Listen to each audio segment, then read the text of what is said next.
धार की भोजशाला में एएसआई की टीम सर्वे करने सुबह 6 बजे ही पहुंच गई। भोजशाला में हो रहे सर्वे को आज 8 दिन हो चुके हैं। प्रति शुक्रवार को भोजशाला में होने वाली नमाज शांतिपूर्वक पढ़ी गई।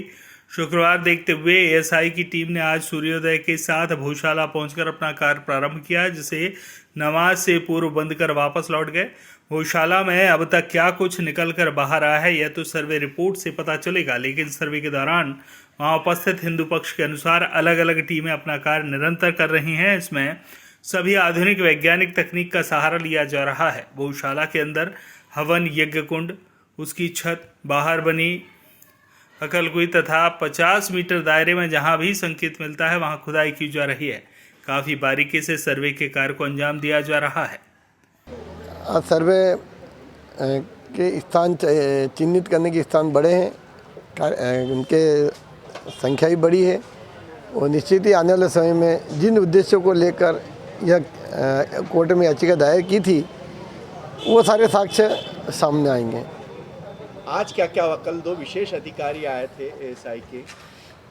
हाँ, कार्य को गति मिली है। आज लग रहा है कार्य में गति है और आने वाले समय में निश्चित ही, आज चूँकि फ्राइडे था इसलिए सुबह 6 बजे से 12 बजे तक ही हुआ है, अब आगे होना नहीं है, तब कल उसके परिणाम आएंगे।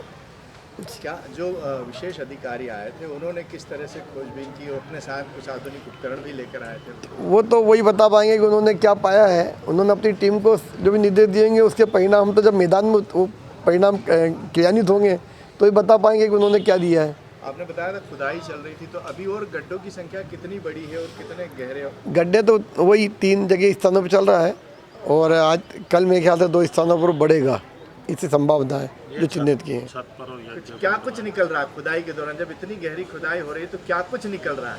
ये तो सर्वे टीम बता गया कि क्या निकल रहा है, लेकिन हम उससे संतुष्ट हैं।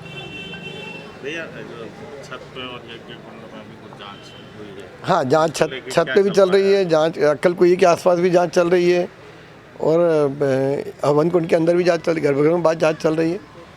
अब वो जब क्रियान्वित होगी तब भी हम मशीनों की परिभाषा हम नहीं जानते, लेकिन लग रहा है कि जांच चल रही है तो उसके परिणाम भी सामने आएंगे और जब वो क्रियान्वित होगी तभी हम आपको बता पाएंगे कि उस जांच का परिणाम क्या निकला। जय श्री राम। धर्म जागरण की बेला आई, पांचजन्य से धरती गूंजे, अंतिम विजय सत्य की होगी, भोजशाला में माँ सरस्वती पूजे। ये पूर्ण विजय के संकल्प के साथ ही यह भोजशाला में माँ सरस्वती मंदिर में माँ वाग्देवी की प्रतिमा स्थापित हो, हिंदू समाज को भोजशाला का आधिपत्य प्राप्त हो। यहाँ पर 24 घंटे 365 दिन हिंदू समाज को बिना किसी शर्त के निर्बाध रूप से पूजा, हवन, आरती इसका अधिकार मिले। और इन्हीं सभी चीज़ों को लेकर हिंदू फ्रंट फॉर जस्टिस के श्री हरिशंकर जी जैन, श्री विष्णु शंकर जी जैन, रंजना दीदी अग्निहोत्री, इन सभी के साथ मई 2022 में जो याचिका दायर हुई उसमें आगे चलकर 5 फरवरी को हमने एक माननीय न्यायालय के समक्ष आवेदन दिया था कि भोजशाला का माँ सरस्वती मंदिर का वैज्ञानिक सर्वेक्षण होवे।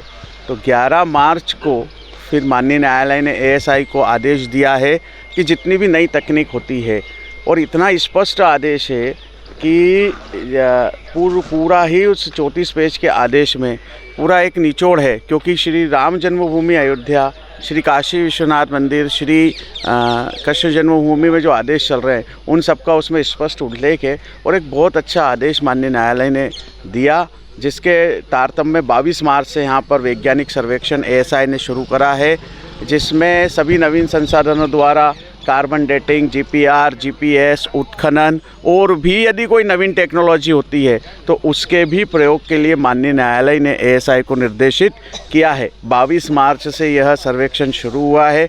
भोजशाला के 50 मीटर के क्षेत्र में यह सर्वेक्षण कर 6 सप्ताह में एएसआई को माननीय न्यायालय के समक्ष रिपोर्ट प्रस्तुत करना है, जिसका आज 8वां दिन है और सर्वे निरंतर यहाँ पर अपनी गति से चल रहा है। पिछले समय खुदाई भी चल रही है, क्या कुछ तथ्य मिले हैं, कुछ न्यू मिली है? बिल्कुल, पीछे सभी मैंने कहा ना, खुदाई भी हो रही है, तो मैपिंग हो रही है, मार्किंग हो रही है, नक्शे देखे जा रहे हैं, 50 मीटर की दूरी कहाँ तक आ रही है उसका मेजरमेंट भी हो रहा है, वीडियोग्राफी हो रही है, फ़ोटोग्राफी हो रही है। वीडियोग्राफी फ़ोटोग्राफी के कुछ नए संसाधन के द्वारा और कुछ नए उसके अंदर प्रयोग कर वीडियोग्राफी फ़ोटोग्राफी भी जो है वो रिफ्लेक्टर के द्वारा उसका प्रकाश अच्छा आ जावे, उसके शेडो को करके आ जाए, तो गर्भगृह हो, छत हो, यज्ञ कुंड हो, स्तंभ हो, दीवार हो, शिलालेख हो, बाहरी हिस्सा हो, अंदरी हिस्सा हो, सभी जगह सर्वेक्षण का काम अपनी गति से नियमित रूप से चल रहा है। जो यहाँ पर अवशेष निकल रहे हैं उनको भेजा जा रहा है कि इन्हें स्टोर करके रखा जा रहा है? नहीं, वो माननीय जो टीम आई हुई है, इस एक टीम के सभी सदस्यों के पास उनका अलग अलग कार्य रहता है, तो उसके अंतर्गत जो खुदाई में जो प्राप्त होते हैं उसमें मिट्टी भी प्राप्त होती है, अवशेष भी प्राप्त होते हैं, पत्थर भी प्राप्त होते हैं, तो उनका कोई चेन सिस्टम बना हुआ है, उसी के तारतम्य में हो रहा है। धार से सुरेश तिवारी की रिपोर्ट।